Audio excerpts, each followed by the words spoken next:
에스겔서 39장 25절부터 29절까지입니다. 그러므로 주 여호와께서 이같이 말씀하셨느니라. 내가 이제 내 거룩한 이름을 위하여 열심을 내어 야곱의 사로잡힌 자를 돌아오게 하며 이스라엘 온 족속에게 사랑을 베풀지라. 그들이 그 땅에 평안히 거주하고 두렵게 할 자가 없게 될 때에 부끄러움을 품고 내게 범한 죄를 뉘우치리니 내가 그들을 만민 중에서 돌아오게 하고 적국 중에서 모아내어 많은 민족이 보는 데에서 그들로 말미암아 나의 거룩함을 나타낼 때라. 전에는 내가 그들이 사로잡혀 여러 나라에 이르게 하였거니와 후에는 내가 그들을 모아 고국 땅으로 돌아오게 하고 그 한 사람도 이방에 남기지 아니하리니 그들이 내가 여호와 자기들의 하나님인 줄을 알리라. 내가 다시는 내 얼굴을 그들에게 가리지 아니하리니 이는 내가 내 영을 이스라엘 족속에게 쏟았음이라.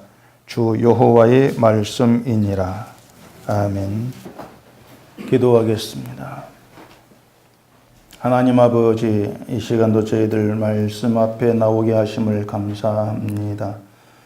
이 말씀을 들으며 또 하나님께서 일하심을 또 살펴가면서 이 세상을 다스리시고 주장하신 하나님이 누구신가를 알게 하시고 온전히 성경에 계시된 그 하나님을 믿고 의지하는 믿음의 길이 되어지도록 저희를 붙들어 주시옵소서. 예수님 이름으로 기도합니다. 아멘. 성경은 하나님께서 하신 일에 대해서 우리에게 얘기를 해주고 있습니다. 그런데 우리가 이 성경을 보면서 먼저 알아야 되는 것이 뭔가 하면은 하나님께서 하시는 그 일은 언제나 우리의 생각을 초월해 있다는 겁니다. 우리의 생각을 벗어나서 일을 하고 계시는 겁니다. 그렇기 때문에 하나님이 하시는 그 일들이 우리 생각으로는 이해가 안 되는 것이 당연합니다. 우리는 하나님이 하시는 그 일들을 늘 내 잣대를 가지고 정해 놓습니다. 하나님을 믿는 자기 백성들의 세상에서의 문제들, 또 어려운 일들, 힘든 일들, 이런 것들을 도와주고 또 잘 해결해 주는 늘 그런 잣대, 그런 범위를 가지고서 하나님이 일하심, 우리는 늘 그렇게 생각을 나갑니다. 그런데 그것이 성경이 말씀하고 있는 하나님의 일하심이라면은 우린 전혀 불만이 있을 수가 없죠. 그리고 또 이해하지 못할 일도 없을 겁니다. 오히려 우리의 생각과 딱 맞아 떨어지는 그런 하나님이기 때문에 하나님이 그렇게 일하신다 그러면 언제나 우리는 아멘 그러면서 받아들일 수가 있을 겁니다. 그런데 이 성경에 이제 이스라엘이 등장하잖아요. 하나님 함께 하면서 하나님 이렇게 일하신다 이걸 보여주는 게 이스라엘인데 그 하나님 이스라엘에게 하시는 그 일들을 우리가 하나하나 보게 되면은 전혀 우리 생각과 안 맞다. 우리는 그것을 느낄 수밖에 없는 겁니다. 아, 그렇구나. 내 생각과 뭔가 안 맞다, 이상하다. 왜 이렇게 일하실까? 늘 그런 의문이 있게 되는 것입니다. 자, 하나님이 이스라엘을 망하게 했잖아요. 망하게 하시고 여러 이방 나라로 이제 사로잡혀 가게 하셨는데 여러분이 그 하나님 일을 아멘하면서 받아들일 수가 있는가를 좀 생각해 보세요. 물론 이스라엘이 나와 상관이 없으니까 그들이 사로잡혀 갔다 할지라도 별 생각 없이 아멘 할 수가 있을 겁니다. 그런데 하나님께서 이스라엘에게 하신 것처럼 우리들에게 행하신다 그렇게 그럴 때에도 우리는 아멘 하면서 하나님 잘하셨습니다. 마땅합니다. 이렇게 하는 것이 당연합니다. 이렇게 받아들일 수가 있겠냐고 하는 것이죠. 우린 그럴 만한 신앙인들이 못 됩니다. 교회에서 아주 흔하게 들을 수 있는 설교가 말씀대로 살자, 말씀에 순종하자, 사랑하자, 인내하자 그런 내용들일 겁니다. 물론 설교한 대로 그렇게만 살 수 있으면 얼마나 좋겠습니까? 그런데 이 설교자들이 생각하지 않는 게 뭐냐면은 말씀대로 순종하자 하면서 인간이 과연 그럴 만한 존재냐는 것을 생각하지를 않는 겁니다. 인간이 그럴 만한 존재냐? 인간이 말씀대로 살 수가 있느냐? 말씀에 순종할 수 있는 존재냐? 좀 이런 걸 생각을 하면서 좀 말했으면 좋겠는데 그런 걸 전혀 생각하지 않고 순종합시다, 실천합시다, 뭐 사랑합시다 이런 말들을 너무 쉽게 당연하게 막 얘기를 하고 있는 거란 말입니다. 먼저 점검할 게 그거예요. 사랑하자 했으면 사랑할 수가 있느냐? 인내하자 했으면 과연 인내할 수 있는 게 인간인가? 그걸 점검을 해야 한다는 겁니다. 그런데 과연 할 수 있는 존재, 이건 건너뛰어버리고 그냥 하자 이런 말만 주구장창 해대고 있는 거예요. 결국 그게 뭐냐면은 이 사람이 하고자 하는 의지가 있고 결심만 있으면 얼마든지 할 수가 있는데 하려고 하는 의지가 없다. 게으르다. 열심이 없다. 그게 문제다. 그런 생각을 갖고 있는 겁니다. 교인들이 하려고만 하면 하는데 안 하려고 한다는 거예요. 그러니까 자꾸 해야 된다고 하라고 열심을 내라고 이렇게 얘기를 해야 한다고 생각을 하는 겁니다. 결국 이제 그 목사도 답답한 거죠. 좀 열심히 내면 할 수 있을 것처럼 보이는데 열심을 안 내니까 답답하니까 합시다 이렇게 얘기를 하면서 게으른 신앙은 뭐 안 된다느니 복을 받지 못한다느니 뭐 이런 말들을 하게 될 수밖에 없는 거예요. 근데 이상한 게 뭔가 하면은요, 성경에서는 그런 모습이 또 그렇게 말씀이 증거되어지는 것이 전혀 나오지가 않는다는 겁니다. 성경에서는. 그 사도들이 활동했던 초기 기독교 때 사도들이 교회를 향해서 그런 식의 열심을 촉구한 적이 없어요. 지금 목사들처럼 물론 뭐 사랑하라 인내하라 뭐 이런 말이 없는 건 아닙니다. 그런데 그건 그렇게 얘기한 건 할 수가 있는데 왜 안 하느냐 그런 의미로 그렇게 얘기한 것이 아닙니다. 서로 사랑하라는 말씀을 실천하려고 마음 먹었다고 합시다. 그러면은 뭘 어떻게 하는 게 사랑을 실천하는 게 되겠습니까? 한번 생각해 보세요. 뭘 어떻게 하는 게 내가 사랑을 실천하는 것이냐? 교회에 뭐 어려운 분이 있을 때 도와주는 이게 사랑 실천이냐? 아니면 서로 친하게 지내는 것이냐? 근데 그 정도의 사랑은 교회 밖의 사람들이 더 잘한다고 제가 말씀을 드렸지 않습니까? 그들이 더 잘해요. 서로 사랑하라는 것, 서로 예수 안에 함께 살라는 뜻입니다. 서로 예수 안에 살아가세요. 그건 우리가 실천해야 될 문제가 아니고 성령이 우리를 예수 안에서 살도록 이끌어 간다는 겁니다. 때문에 우리가 뭘 생각을 해야 되는가 하면은 인생은 내가 내 뜻대로 사는 것이 아니라 하나님의 뜻에 이끌려가고 있다는 겁니다. 성령에 의해서. 그걸 제발 좀 놓치지를 마세요. 우리를 세상에 있게 한 하나님의 뜻이 있는 겁니다. 그 뜻을 이루시기 위해서 우리를 이끌어 가시는 겁니다. 그게 우리 인생입니다. 그래서 인생은 내 뜻대로 안 되는 겁니다. 안 되게 돼 있습니다. 참고로 모세를 생각해 보세요. 모세는 아다시피 애굽 공주의 아들로 자랐습니다. 입양하죠. 그러다가 자기가 히브리 사람이라는 이걸 알게 되었고 자기 민족을 때리는 애굽 사람을 죽이게 되고 그 일이 발각되어 가지고 도망치잖아요. 그리고 미디안 광야에서 40년을 지냅니다. 숨어서. 그렇게 모세가 이제 80살이 되었을 때에 난데없이 하나님이 나타나시는 거예요. 모세에게. 하나님이 나타나가지고 애굽으로 가가지고 내 백성을 구해라. 그렇게 말씀을 합니다. 그때 모세가 어떤 반응 보였습니까? 아이고 하나님 기다렸습니다. 뭐 그렇게 나옵니까? 아니잖아요. 하나님 내가 지금 어떻게 애굽 가가지고 내 이스라엘 백성 구해냅니까? 난 못합니다. 80살이면 젊은 시절 다 지났잖아요. 모세로서는 젊고 힘 있을 때에 좀 옛날 그때 나를 좀 그렇게 시키지.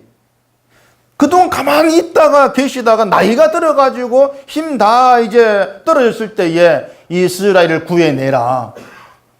그런 하나님 말씀 이치 안 맞는 겁니다. 내가 나이 들었는데 왜 그러니 시킵니까? 그거 안 맞는 거예요. 어쨌든 이제 뭐 하나님 가라 하니까 갔습니다. 갔는데 바로 가면 말을 듣습니까? 안 듣잖아요. 오히려 이스라엘 백성들을 더 힘들게 합니다. 그리고 시작된 게 열재앙이었습니다. 전에 제가 열재앙에 대해서 그렇게 말씀드린 적이 있는데 큰 거 한 방이면 되는데 왜 재앙을 10번씩을 내리냐는 거예요. 한 방이면 다 끝나는데. 태평양 정전 때 4년 계속되던 그 전쟁이 히로시마하고 나가사키에 원폭 딱 떨어뜨리니까 끝나버립니다. 큰 거 한 방이면 끝나지 않습니까? 근데 하나님 왜 재앙을 10번씩이나 내리냐고 하는 거예요. 그 이유가 뭐겠습니까, 여러분? 그 재앙이 하나씩 애굽에 떨어지는 거, 그걸 보면서 하나님에 대해 좀 배우라는 겁니다. 좀 알라는 거예요. 이스라엘을 향해서, 모세를 향해서. 결국 이스라엘도 모세도 하나님을 여전히 모른다는 거죠. 그러니까 알려주는 겁니다. 그런 반복된 재앙을 통해서. 그리고 하나님이 누구시고 하나님이 어떻게 일하시는 분인가를 알게 된 모세 믿음이 홍해 사건에서 드러나요. 이스라엘 홍해 앞에 도착했을 때 애국분들 추격이 옵니다. 그 백성들은 모세가 원망을 하죠. 왜 우리를 끄집어내가 죽게 하는가? 그때 모세가 외친 말이 있습니다. 출애굽기 14장 13절 보시면은 모세가 백성에게 이르되 너희는 두려워하지 말고 가만히 서서 여호와께서 오늘 너희를 위하여 행하시는 구원을 보라. 너희가 오늘 본 애굽 사람을 영원히 다시 보지 아니하리라. 여호와께서 너희를 위하여 싸우시리니 너희는 가만히 있을지니라. 이런 말을 하고 있는 겁니다. 이 말이 모세가 옛날 미디안 왕이 있을 때 하나님 만났을 때 이런 말이 못해요. 모세는요. 그때는 그런 하나님 몰랐거든요.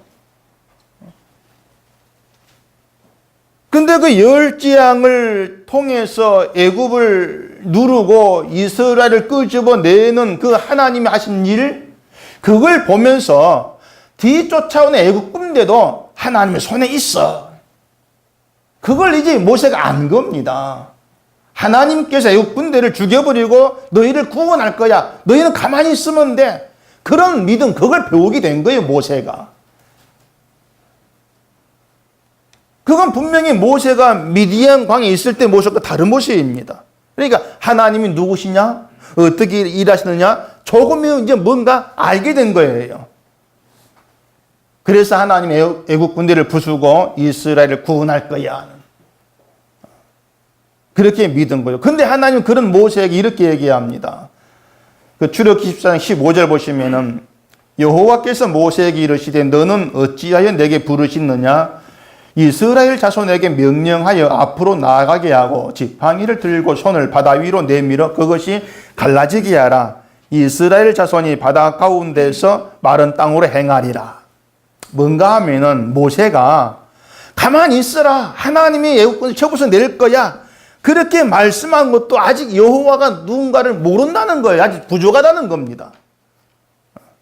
하나님이 애국 군대를 쳐 부수는 걸 기다리지 말고 나가면 돼, 그거예요. 홍해 나가면 된다.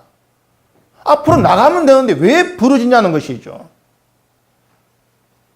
이스라엘은 10번째 재앙, 장자 재앙에서 문설주에 어린 양의 피를 바름으로 살아난 존재입니다. 그게 뭐냐면 이미 이스라엘은 하나님의 구원 안에 있다는 겁니다.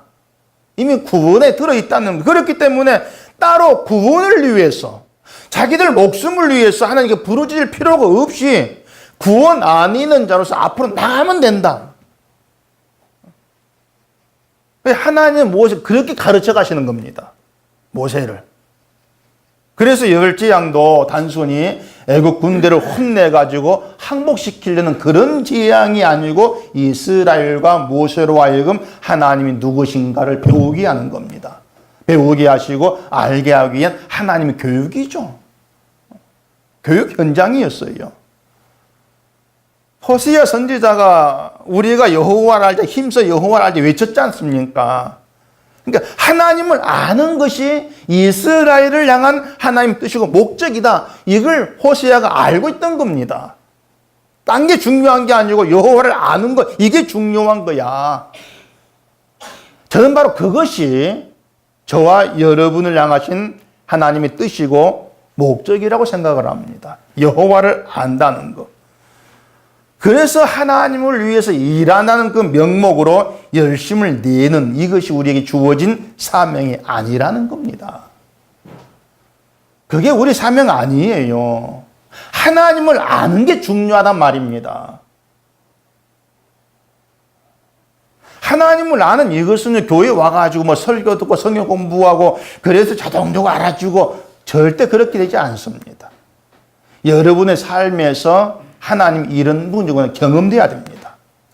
경험되셔야 되고 확인해야 되고 만나져야 됩니다. 다만 우리가 교회로 모여가지고 하게 되는 것은 하나님에 대한 우리의 잘못된 생각이 뭔가를 말씀을 통해 지적받는 거죠. 지적받고 하나님이 어떻게 일하시는가를 성경을 통해서 배우면서 그 하나님을 여러분의 삶에서 살아내는 것, 체험하는 것, 아는 것. 그게 중요한 거죠. 그렇게 해서 신앙이 깊어져 가는 겁니다. 내가 80살인데 어떻게 이스라엘을 애굽에서 구해냅니까? 못합니다. 이러던 모세가 두려워하지 말고 여호와가 행하시는 구원을 보라. 외치게 되는 것이 그런 거. 그게 신앙이 깊어져 가는 거예요. 여호와를 알아간다는 것이죠. 하나님이 어떤 분인가를 내 삶에서 알아가면서 그 하나님을 신뢰하게 되어진단 말입니다. 그 신뢰가 홍해가 앞에 있다 할지라도 나가는 겁니다. 나의 구원은 여호와께 있다. 나가는 거죠. 제가 이런 얘기를 여러분께 길게 말씀을 드리는 것은 이게 성경을 이해하는데 아주 중요한 내용입니다. 중요한 내용이고 또 지금 뭐 여러 가지로 힘들고 무거운 현실 속에서 바른 신앙의 길로 나아가기 위해서 꼭 여러분이 알고 계셔야 될 그런 내용이기 때문에 제가 길게 좀 말씀을 드리는 거예요. 요한복음에서도 영생은 유일하신 참 하나님과 그가 보내신 자 예수 그리스도를 아는 것이라고 말씀했지 않습니까? 아는 게 영생이다. 하나님을 알고 예수님을 아는 게 영생과 연결되어 있습니다. 구원과. 그렇다면 중요한 것은 하나님과 예수님을 바르게 정말 깊이 알아가고 배워가는 것이지 교회 일이나 어떤 실천에 열심을 내는 것이 아는 게 되는 거예요. 다시 말해서 우리가 생각하는 종교 세계, 그것 말고 하나님이 어떤 분인가를 알아감으로 해서 우리에게 나타내신 하나님의 은혜와 사랑과 자비하심을 내 기쁨과 내 감사의 대상으로 여기고 살아가는 그 하나님의 세계를 살아가는 것. 그게 여러분께 굉장히 중요한 겁니다. 하나님의 세계를 살아간다는 것. 왜? 그게 영생이니까요. 본문 28절 보십시다. 전에는 내가 그들이 사로잡혀 여러 나라에 이르게 하였거니와 후에는 내가 그들을 모아 고국 땅으로 돌아오게 하고 그 한 사람도 이방에 남기지 아니하리니 그들이 내가 여호와 자기들의 하나님인 줄을 알리라. 이 28절이 본문의 아주 중요한 중점이에요. 더 나아가서 에스겔 전체를 이해하는데 중요한 구절이기도 하는 게 28절입니다. 이 28절 보면 하나님 이스라엘을 여러 나라에 사로잡혀 가게 하셨다가 한 사람도 남기지 않고 모두 돌아오게 하심으로써 여호와가 이스라엘의 하나님 되심을 알게 된다. 그 내용입니다.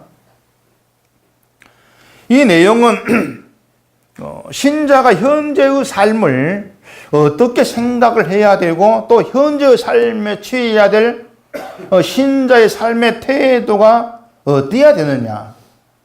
그걸 지금 얘기해 주고 있는 내용이기 때문에 중요합니다. 이걸 이해하는 데 있어서. 그 앞에 23절 보시면은 이스라엘 족속이 그 죄악으로 말미암아 사로잡혀갔다 이런 말이 나와요. 죄 때문에 사로잡혀갔습니다. 그렇게 보면은 하나님이 이스라엘을 그들 죄 때문에 이방 나라에 사로잡혀가게 하셨다가 다시 돌아오게 했다. 이런 의미가 되잖아요. 그런데 문제가 뭐냐면은 죄 때문에 사로잡혀가게 하셨다면은 돌아오게 하시는 것은 뭔가 그들의 죄를 뉘우치고 다시는 죄를 범하지 않은 사람이 되었기 때문에 돌아오게 했다. 이렇게 되어야 맞습니다. 죄 때문에 포로되게 했으니까 뭔가 그 죄 문제가 해결되어야 돌아오지 않습니까? 죄를 범하지 않은 이슬 되었다든가 그래야 되거든요. 근데 사로잡혀간 이스라엘이 자기의 죄를 깨닫거나 회개했다거나 다시는 죄를 짓지 않게 되었다는 것이 없습니다. 그냥 그대로일 뿐이에요. 하나님이 사로잡혀 가게 할 때 이스라엘, 그 이스라엘 그대로인데 돌아오게 하신다는 겁니다. 그렇기 때문에 아니 그럼 도대체 왜 사로잡혀 가게 했습니까? 이런 의문이 남는 거란 얘기입니다. 죄 때문에 사로잡혀 가게 했다면은 죄를 안 짓고 뭔가 변화가 되고 해서 고침받았고 그렇게 되어서 돌아오게 하는 게 맞는데 인간은 그대로인데 왜 돌아오게 합니까? 이런 의문이 있는 거죠. 이걸 26절에서 이렇게 얘기합니다. 그들이 그 땅에 평안히 거주하고 두렵게 할 자가 없게 될 때에 부끄러움을 품고 내게 범한 죄를 뉘우치리니. 자, 이 구절 있잖아요. 이스라엘이 자기들의 부끄러움을 알고 죄를 뉘우쳤기 때문에 돌아오게 했다. 이게 아닙니다. 그 내용 보면은 돌아오게 해서 부끄러움을 품게 하고 죄를 뉘우치게 하려고 그런 이스라엘로 만들려고 돌아오게 하신다는 겁니다. 죄를 뉘우치는 이스라엘, 그 이스라엘 되게 하려고 사랑을 베푸셨다는 겁니다. 그러니까 죄를 안 짓고 회개하고 뭐 말씀을 실천하 그래서 사랑을 베푼 것이 아니에요. 인간은 그대로인데 죄 짓는 인간 그대로인데 사랑을 베푸시는 겁니다. 그 이유가 뭐라겠습니까? 부끄러움 품게 하려고 죄를 뉘우치게 하려고 그 이스라엘로 만들어 세우시려고 사랑을 베푸신다는 거예요. 그러니까 죄 때문에 사로잡혀 가게 하셨다가 다시 돌아올 만한 이스라엘 된 것도 아닌데도 불구하고 사랑을 베풀어 돌아오게 하신 이유, 목적은 하나를 향해 있습니다. 부끄러움을 품는 인간, 죄를 뉘우치는 이스라엘 되는 거, 그게 목적이라는 겁니다. 그게 하나님 뜻이에요. 이걸 보면은요, 하나님께서 원하시는 신자, 하나님이 기뻐하는 신자가 어떤 사람이냐 알 수 있지 않습니까? 그 답이 나오게 되잖아요.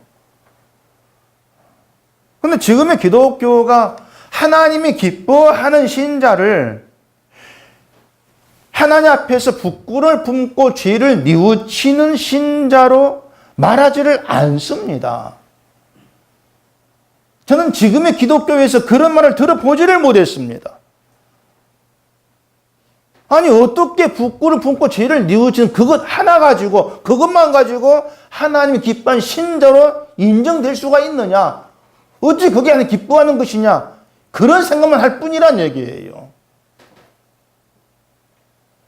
그러니까 하나님을 믿는 것 자체하는 이 기독교인들 머리에 하나님을 기쁘게 하려면은 그럴듯한, 그럴만한 신앙 실천이 있어야 돼. 그 생각이 고정관념으로 확 바뀌어 있습니다.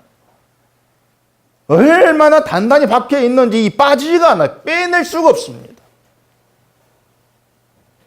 그런 고정관념이 박혀있기 때문에 열심히나 실천을 말하지 않고 뭐 부끄러움을 품는 것, 죄를 뉘우치는 것 이걸 말하면서 그것만으로도 이런 인간 되어지는 것으로 하나님 기뻐합니다. 그게 참 신자입니다. 이런 말에 못마땅해 하는 것이죠.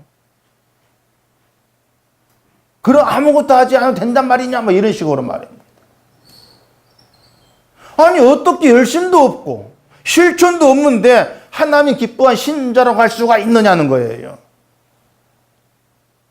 만약에 열심히 있는 실천 이런 걸 하나님이 기뻐한다면 그 근거를 성경에서 제시를 해야 됩니다. 근데 성경에는 그런 말씀이 없어요. 아무리 눈 씻고 봐도 없습니다. 오히려 이런 말씀이 있죠. 하나님이 구하시는 제사는 상한 심령이라. 하나님이 상하고 통회하는 마음을 주께서 멸시하지 아니하시리라. 상한 심령, 그걸 하나님 구한 제사다. 알잖아요. 그 상한 심령이라고 하는 것이 부끄러울 품고 죄를 뉘우친 그 마음과 동일한 겁니다. 이런 것은요, 이 설교자들이 성경에 초점을 좀 두고 하나님의 성경을 통해서 뭘 말씀하고 있는가 거기에 집중을 하면 얼마든지 알 수 있는 문제입니다. 얼마나 이해할 수 있는 문제입니다. 근데 성경을 봐도 그냥 보고 싶은 것만 보려고 하고 설교 본문도 내가 하고 싶은 말을 하기 위해서 막 골라내기 때문에 그러니 하나님께서 이 말씀을 뭘 얘기하고 있는가? 이게 없죠. 관심이 없는 거죠. 그래서 50, 60 설교에도 설교하지 않는 본문이 수두룩해요, 그냥.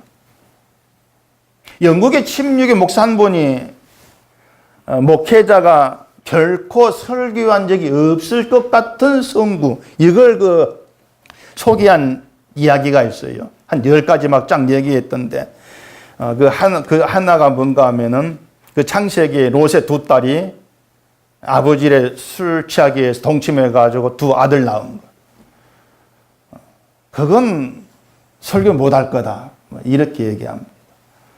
또 야곱이 삼촌 라반 집에서 나무꽃을 벗겨가지고 몸에 그 얼룩무늬 생기는 염소 낳게 한 거. 그것도 설교 못할 거다. 민수기에 보면은 그 당나귀가 발람 불평이 나오지 않습니까? 당내 말을 해가지고. 그것도 설교 못할 거라 하고. 또 사사기에 오면 토막 살인 사건이 나옵니다.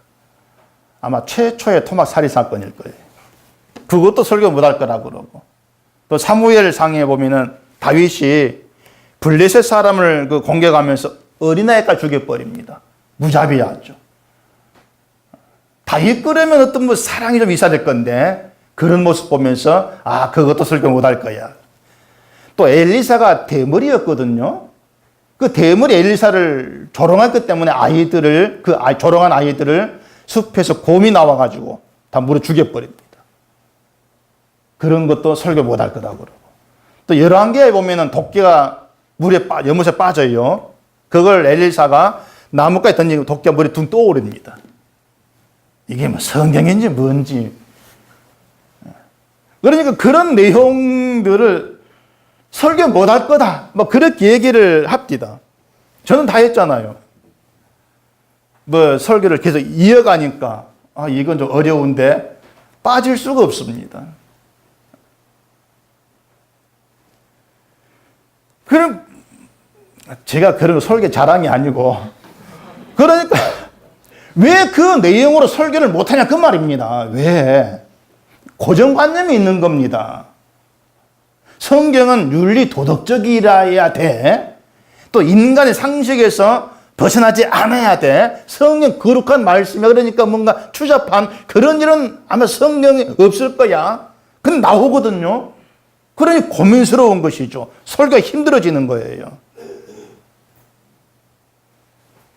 설교자가요, 설교에서 뭐 열심 빼지 못하고 실천 빼지 못하고 뭐 기도 11조 뭐 구제 선교 이런 것들을 빼지 못한 이유가 뭐냐면은 그런 것들을 빼버리면 설교가 안 된다고 얘기하기 때문에 그런 겁니다. 도대체 뭘 얘기하냐 그 말이죠. 뭘 얘기하냐. 얘기할 게 없는데요. 또 그런 걸 얘기해야만 교회가 자랑거리 생기지 않습니까? 제가 볼 땐 그래요. 그것 때문에 설교를 못한다 이렇게 생각합니다. 저는. 목사가 교회를 자기 자랑거리 삼고 싶어 하는 거예요. 그게 늘 유혹이거든요. 저도 똑같은 것이고요. 그렇기 때문에 하나님이 이 말씀을 가지고 우리에게 뭘 지금 얘기를 하시느냐, 하나님을 어떻게 계시하시느냐, 여기에 집중하지 않으면요, 엉뚱한 말이 나옵니다. 그걸 여러분들이 늘 좀 알고 계셔야 돼요. 그렇죠? 목사가 엉뚱한 말 하는가 안 하는가 감시도 해야 되고요. 다시 본문 돌아가 보십시다. 자, 하나님이 사로잡혀 가게 한 이스라엘에게 이제 사랑을 베풀어서 고국 땅으로 돌아오게 하시는 것이 부끄러움 품고 죄를 뉘우치게 하기 위함이라겠습니다. 죄를 뉘우친다는 것은요, 하나님 내가 11조를 떼먹었습니다. 거짓말해서 형제를 욕했습니다. 그런 수준이 아닙니다. 이스라엘 죄는요, 뭐였습니까? 이방인을 부러워하면서 그들처럼 살고 싶어가지고 우상을 섬긴 거였습니다. 지금 우리처럼 이렇게 사는 거 싫다는 거죠. 좀 저렇게 살고 싶어. 그거였거든요. 그게 뭔가 하면은 자신들에게 하나님이 함께 하시면서 하나님의 손길에 의해서 하나님 뜻하시는 좋은 길로 인도받고 있다는 걸 신뢰하지를 않는 것입니다. 잘 생각해 보세요. 하나님이 우리에게 함께해야 합니다. 그 하나님의 손길이 우리를 붙들어서 하나님이 뜻하시는 좋은 길로 우리를 인도해 가십니다. 여러분 그걸 믿으십니까?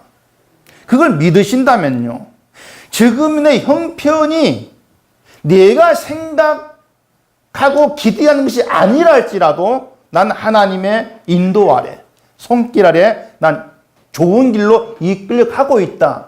그 믿음이 있어야 한단 말이죠. 그 믿음은 내 주위에 누가 아무리 좋게 살아도 그게 부러움으로 다가올 수가 없는 거예요. 난 좋은 길로 인도받으니까. 좋은 길은 생명의 길이니까. 그게 믿음이란 얘기입니다. 근데 이스라엘은 그런 하나님의 인도를 신뢰하지 않은 겁니다. 기뻐하지도 않는 거죠. 그저 하나님 함께하나 인도하는 이 모든 것을 돈이 많아지고 돈을 많이 벌고 잘 살게 되어지고 풍요롭고 그런 삶으로 늘 기대했던 거예요. 그것이 부끄러워지면서 그걸 부끄러워하게 되면서 그 죄를 뉘우치는 하나님 제가 하나님의 손길과 인도하심을 내가 신뢰하지 못한 이게 내 부끄러움입니다. 그런 이스라엘 되게 하시려고 사랑을 베푸시는 겁니다. 그 지난 주일날 곡과 그 무리들을 그 무기들을 7년간 불태우고 시신을 7달 매장했던 그 내용 나왔잖아요. 이스라엘이 엄청난 그 무기를 7년간 불태워요. 또 7달 동안 시신을 매장하면서 뭘 생각하겠습니까? 야, 부강하고 힘 있는 게 최고다. 이런 생각 하겠습니까? 그 고기란 무리가 강력한 힘을 가진 세력이라겠습니다. 그들을 매장시키면서 역시 돈 있는 게 최고야. 무기가 있어야 강력한 게 좋아. 그런 생각 했겠냐고 하는 거예요. 여러분 장례식 가잖아요. 장례식 가가지고 뭔 생각합니까? 난 죽으면 안 돼. 이 생각합니까 혹시? 난 죽지 말아야지. 뭐 그런 생각 안 하겠죠. 장례식 가면은 물론 그 순간이겠지만은 늘 드는 생각은요.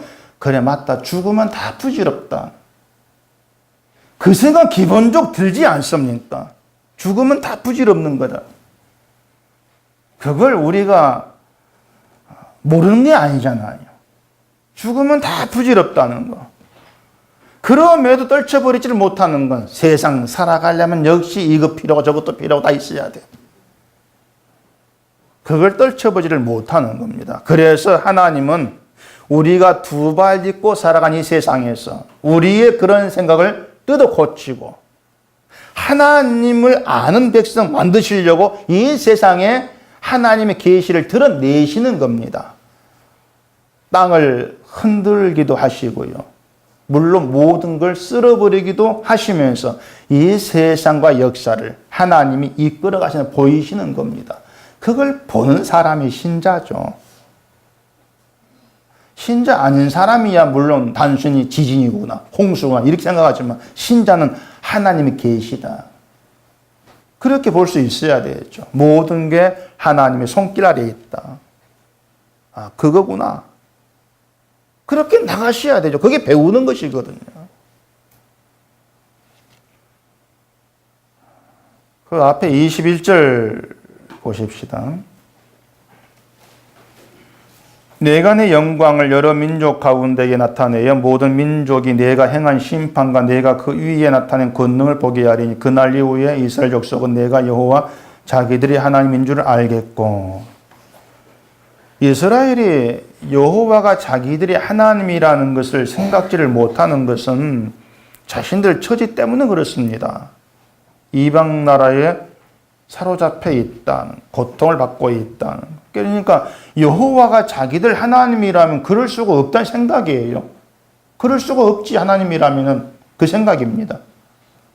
우리도 같거든요. 하나님이 내 하나님이라면 내가 평안하도록 잘 되도록 도와줘야 하시는 생각을 버리지를 못하지 않습니까?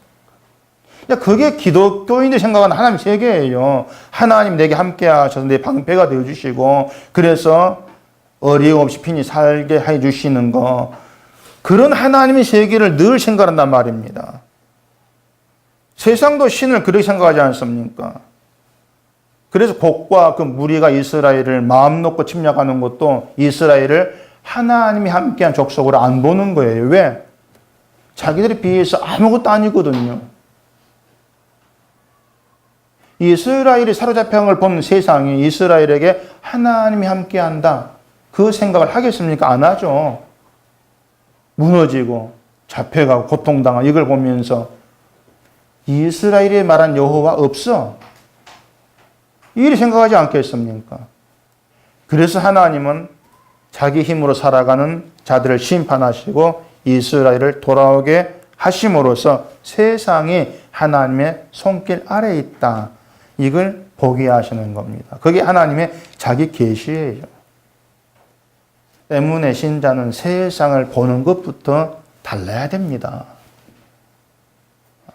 세상에서 성공하고 출세하는 이걸 하나님이 함께 하시는 거, 날 도우시는 것으로 생각하는 이것부터 좀 버리셔야 돼요. 좀 잘라내셔야 돼요. 내가 병들었을 때 건강 주시는 거, 그게 내 하나님, 그걸 좀 잘라내셔야 합니다. 세상에서 우리가 잘 되는 거, 내가 번성하게 되어진 그것보다 더 잘된 것이 있다는 걸 아셔야 됩니다. 더 잘 되는 거. 그게 뭐겠습니까? 여호와 하나님을 아는 거, 예수 그리스도를 알게 되어지는 거. 그게 영생이니까. 내가 예수님을 아는 거, 이게 더 잘 되는 거야. 하나님이 나를 돌보시는 것은 그 알므로 나를 이끌어 가시는 거야. 왜? 영생 있게 하시려고. 그게 우리 생각이 되어야 되죠. 그리고 그 생각으로 세상을 볼 수 있어야 한다는 겁니다. 이런 점에서 교회가 세상에서 잘 되는 걸 신앙이 좋아가지고 복받았다 하고 잘못되면은 신앙생활 잘못해가지고 벌받았다 이렇게 말하는 건 정말 나쁜 겁니다. 그것은요. 진짜 나쁜 교회입니다. 좀 화가 날락하네요.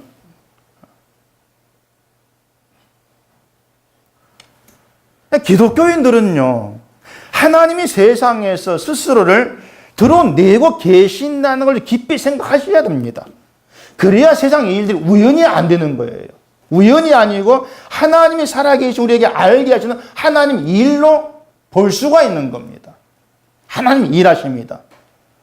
저는 이것을 신자가 세상을 진지하게 사는 것이 이렇게 봅니다. 진지해지는 것. 그게 세상에 일어난 일들을 그냥 보지 않는 거죠.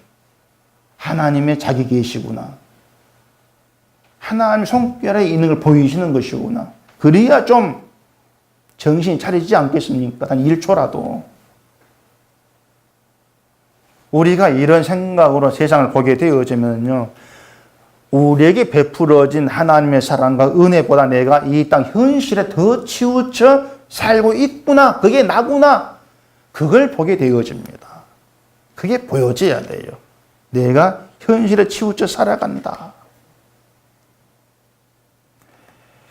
29절 보십시다. 내가 다시는 내 얼굴을 그들에게 가리지 아니하리니 이는 내가 내 영을 이스라엘 족속에게 쏟았습니다. 주 여호와의 말씀이니라. 내 영을 이스라엘 족속에게 쏟았다. 이거 쉽게 말해서 성령을 부으셨다 그 뜻이거든요. 그리고 하나님이 영을 받은 이스라엘에게 하나님이 다시는 얼굴을 가리지 않겠다고 하십니다. 그 앞 24절에 내가 그들의 더러움과 그들의 범죄한 대로 행하여 그들에게 내 얼굴을 가리었느니라. 자, 하나님 얼굴을 가린다. 그런 말이 나와요. 얼굴을 가린다 오는데 인간은 본래 하나님의 얼굴을 볼 수 없는 존재입니다. 구약에서는 하나님의 얼굴을 보면 죽게 되어 있습니다. 얼굴 보는 게 죄가 아니고 죄인이기 때문에 얼굴을 보지를 못해요. 거룩한 하나님을. 그래서 하나님이 얼굴을 가리셨다는 것은 너희는 죄로 인해 더러운 존재야. 그겁니다. 나와는 상관이 없는 더러운 존재, 저주에 속한 존재, 그 뜻이거든요. 하나님이 함께 할 수 없는 존재라고 하는 거죠. 그걸 모르는 사람들이 전부 다 자기 잘나만 살아갑니다.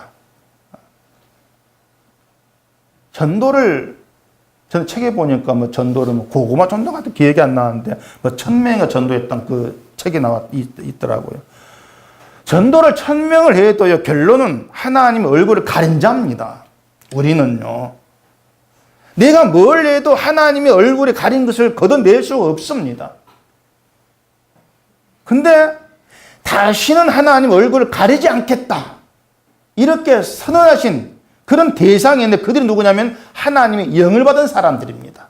그들에게만 하나님 얼굴을 가리지 않습니다. 영을 받은, 성령 받은 사람에게만. 그 하나님의 영을 받은 이들이 누구인가 하면은 영을 받아가지고 무슨 일을 많이 한 것이 아니고 하나님 베푼 사랑을 알아요. 그 사랑으로 인해서 부끄러움을 품습니다. 마음속에. 내가 부끄러운 자입니다. 부끄러움을 품고 죄를 뉘우칩니다. 그게 영을 받은 사람입니다. 하나님이 이들의 댁에서는 얼굴을 가리지 않고 함께 하시고 하나님의 영광에 참여하게 하겠다. 그게 지금 이 말씀인 겁니다. 그러니 우리에게 뭐가 중요한지 알 수 있지 않습니까? 우리에게 중요한 것은 성령 받은 자로서 부끄러움을 품고 죄를 뉘우치는 자. 내가 이런 자에 지나지를 않습니다. 그 속에서 그 사랑이 얼마나 큰가를 알아가는.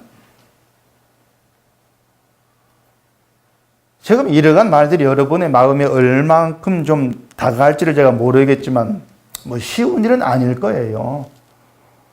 근데 분명히 제가 말씀을 드릴 수가 있는 것은 여러분이 하나님이 함께 하시고 하나님이 누구신가 하는 것을 여러분이 몸담고 살아간 세상에서 또 여러분이 처한 환경, 형편에서 확인하려고 하신다면은 하나님이 행하신 그 어떤 일도 여러분의 마음에 다가오셔야 한다는 겁니다.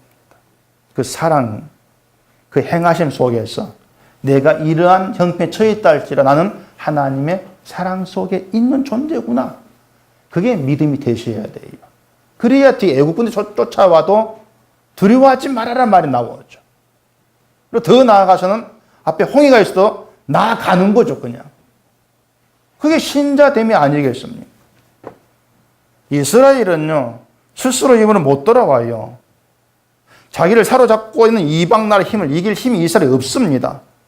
그러한 이스라엘에게서 인간의 처지가 어떤가를 볼 수가 있는 겁니다. 이스라엘이 죄에 의해서 사로잡혀 간 것처럼 인간이 죄로 인해 죽음의 세력에 사로잡힌 처지입니다. 죽음에 붙들린 처지예요. 이걸 우리가 스스로 벗어버릴 수가 없습니다. 그게 저와 여러분 처지인데 하나님이 사랑을 베푸셔서 그 죽음에서 돌아오게 하셨다는 겁니다.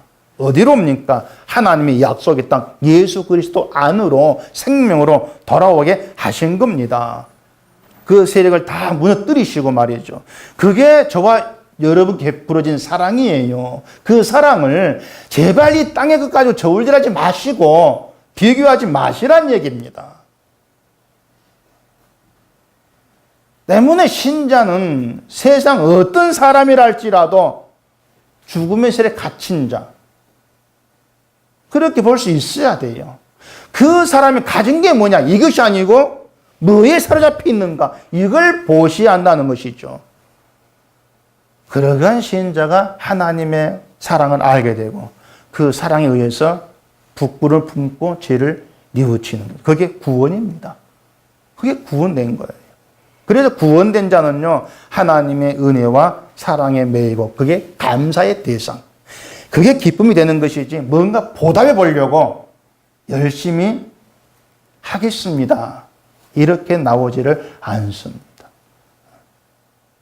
은혜와 사랑에 감사하는 것. 거기에 여러분의 모든 열심을 쏟아 부으시면 되는 겁니다. 여러분의 것은 내놓을 것이 없는 거예요. 왜냐? 내 것을 내어놓는 그조차도 부끄러움이다. 그걸 알거든요. 어떻게 하늘 사랑 앞에 내 걸 내놓느냐? 부끄럽게. 그거예요. 그래서 하나님의 세계는요, 하나님께서 베푼 사랑으로 기뻐하고 감사한 그런 세계이지 내 열심으로 보답하고 그 때문에 또 복을 받고 그런 세계가 결코 아니라는 것을 여러분 잘 기억하시고, 신자는요, 하나님의 사랑을 알게 된 것만으로 넉넉해질 수 있는 그런 복된 존재라는 것, 이걸 여러분 속에 두시고 그런 신자의 길로 인도에 받고 가시면서 그 하나님을 감사하고 찬송할 수 있기를 바랍니다. 기도하겠습니다. 우리 아버지 하나님, 우리가 발딛고 살아가는 이 세상 하나님의 손길 아래에 있습니다. 내 눈에 아무리 부럽게 보이는 것이라 할지라도 우리에게 베풀어진 사랑에 비하면 아무것도 아니고 바울의 고백처럼 배설물에 지나지 않습니다. 우리에게 그러한 시각을 허락해 주시옵시고 성령 받은 신자로서 부끄러움을 품고 죄를 뉘우친 가운데에서 나 같은 자를 구원하신, 나 같은 자를 예수 안에 있게 하신 그 사랑, 그 은혜만 높이고 감사하고 찬송하는 그 길로만 나아갈 수 있도록 인도해 주시옵소서. 예수님 이름으로 기도합니다. 아멘.